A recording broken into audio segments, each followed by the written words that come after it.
Di sebuah desa terpencil di lereng Gunung Merapi, hiduplah seorang petani bernama Pak Karto.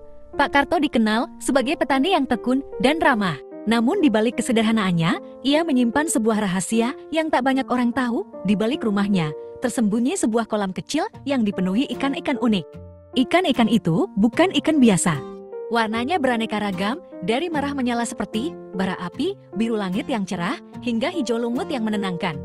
Bentuknya pun tak kalah unik. Ada yang berkepala bulat seperti bola, ada yang berbadan pipih seperti daun, dan ada yang memiliki sirip seperti sayap yang siap terbang. Pak Karto merawat ikan-ikan itu dengan penuh kasih sayang. Ia memberi makan mereka dengan dedak dan buah-buahan segar dan membersihkan kolam setiap hari agar ikan-ikannya tetap sehat dan ceria.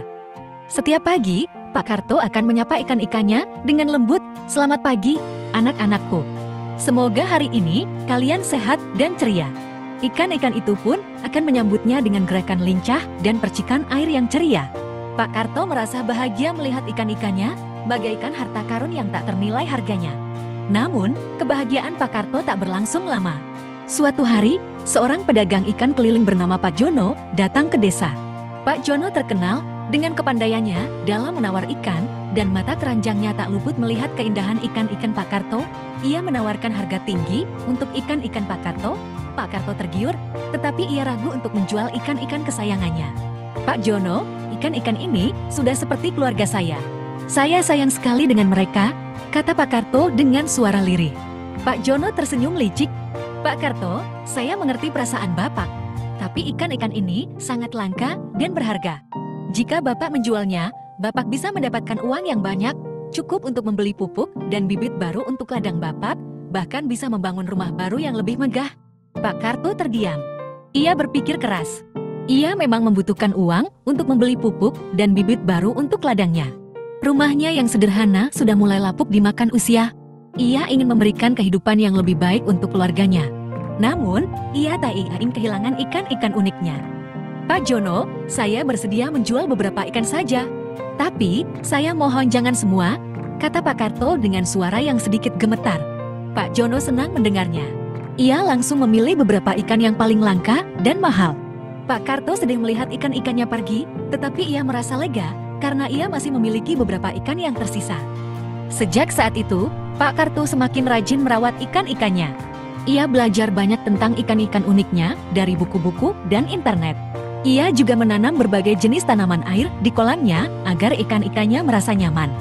Pak Karto menyadari bahwa ikan-ikan uniknya bukan hanya sekadar aset, tetapi juga sebuah anugerah. Ia bertekad untuk menjaga kelestarian ikan-ikannya dan membagikan keindahannya kepada orang lain. Ia membuka kolamnya untuk umum dan mengizinkan pengunjung untuk melihat ikan-ikannya secara gratis. Kisah Pak Karto dan ikan-ikan uniknya menjadi legenda di desa itu.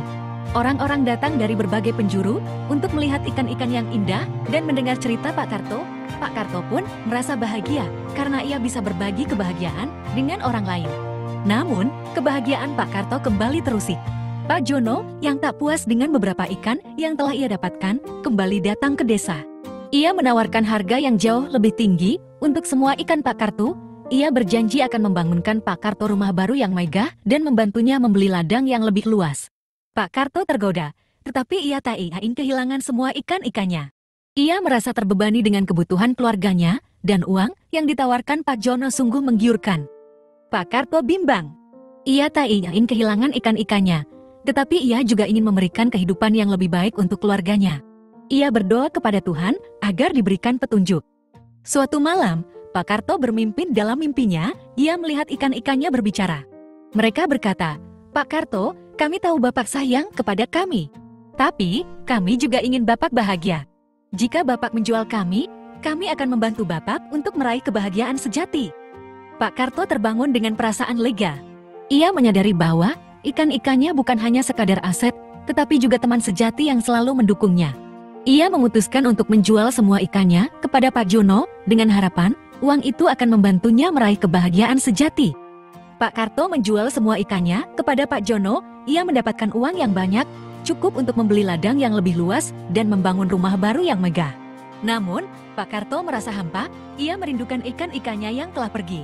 Kolamnya kini kosong, tak lagi dihiasi warna-warni ikan-ikan kesayangannya. Suatu hari, seorang peneliti dari kota datang ke desa. Ia mendengar cerita tentang ikan-ikan unik Pak Karto dan ingin meneliti mereka. Pak Karto, yang masih merindukan ikan-ikannya, bersedia membantu peneliti itu. Peneliti itu menemukan bahwa ikan-ikan Pak Karto memiliki gen yang unik yang membuatnya tahan terhadap penyakit dan mampu menghasilkan zat yang bermanfaat untuk kesehatan manusia.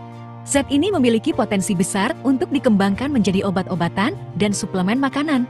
Peneliti itu menawarkan Pak Karto untuk bekerja sama dalam mengembangkan budidaya ikan-ikan unik tersebut. Pak Karto, yang awalnya ragu, akhirnya menerima tawaran itu. Ia belajar banyak tentang budidaya ikan dari peneliti itu. Ia membangun kolam baru yang lebih besar dan modern, dilengkapi dengan sistem filtrasi air yang canggih dan teknologi pembibitan ikan. Ia juga belajar cara merawat ikan-ikannya dengan lebih baik, termasuk pemberian pakan khusus yang dirancang untuk meningkatkan kualitas ikan. Pak Karto, dengan tekad yang kuat, kerja keras, dan semangat belajar yang tinggi, akhirnya berhasil mengembangkan budidaya ikan-ikan uniknya. Ia mampu menghasilkan benih ikan yang sehat dan berkualitas tinggi dalam jumlah besar. Pak Karto pun menjadi kaya raya.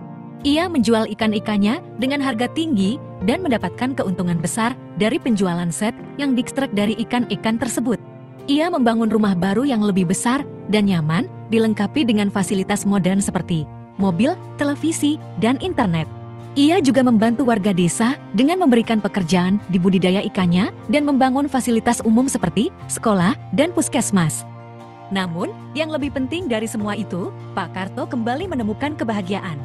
Ia merasa bangga karena bisa mengembangkan potensi ikan-ikan uniknya dan membantu orang lain. Ia juga menyadari bahwa kekayaan sejati bukanlah uang, melainkan kepuasan batin dan kebahagiaan dalam berbagi dengan orang lain. Pak Karto pun kembali mencintai kolamnya. Ia menanam berbagai jenis tanaman air yang indah di sekitarnya. Ia juga membeli beberapa ikan hias untuk menghiasi kolamnya. Meskipun tidak lagi memiliki ikan-ikan uniknya, Pak Karto tetap merasa bahagia. Ia telah menemukan cara lain untuk mendapatkan uang dan membantu orang lain. Ia juga telah belajar bahwa kekayaan sejati bukanlah uang, melainkan kepuasan batin dan kebahagiaan dalam berbagi dengan orang lain. Kisah Pak Karto menjadi legenda di desa itu, sebuah bukti bahwa semangat belajar, kerja keras, dan kebaikan hati bisa membawa seseorang kepada kebahagiaan sejati.